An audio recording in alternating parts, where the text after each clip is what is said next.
cette maison qui est celle de mes ancêtres qui étaient raffineurs de sucre, qui s'appelait Sommier. En 1858, ils achètent ici une grande parcelle et ils font construire leur hôtel particulier.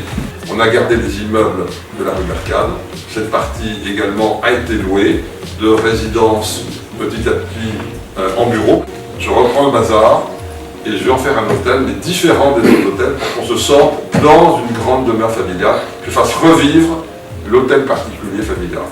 1 an pour avoir le permis, 2 ans de travaux, 80 chambres, et tout ça, ça a été beaucoup d'énergie, mais aussi du soutien.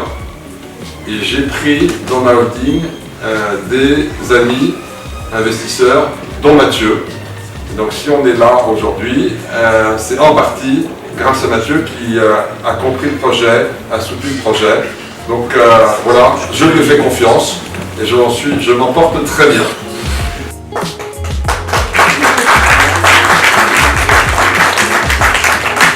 Je démarre cette première manifestation en vous remerciant infiniment d'être là. Je suis très heureux de votre présence.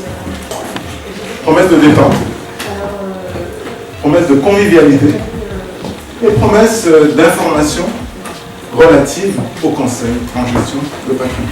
Pour ceux qui suivent un tout petit peu l'actualité, on est dans une période où les taux sont historiquement bas.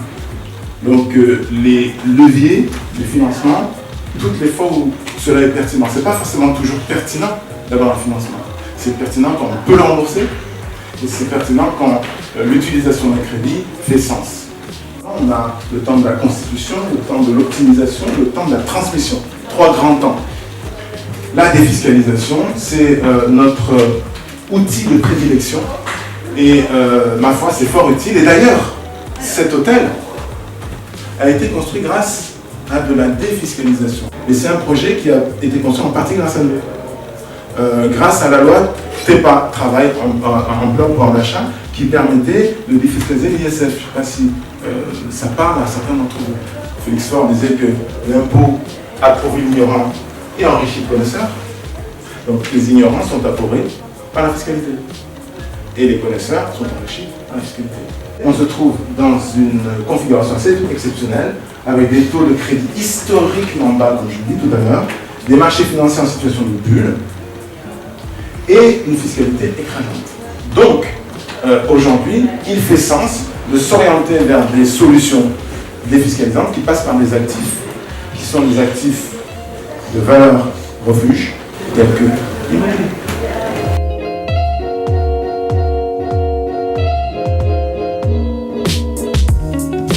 On a des retraités pauvres.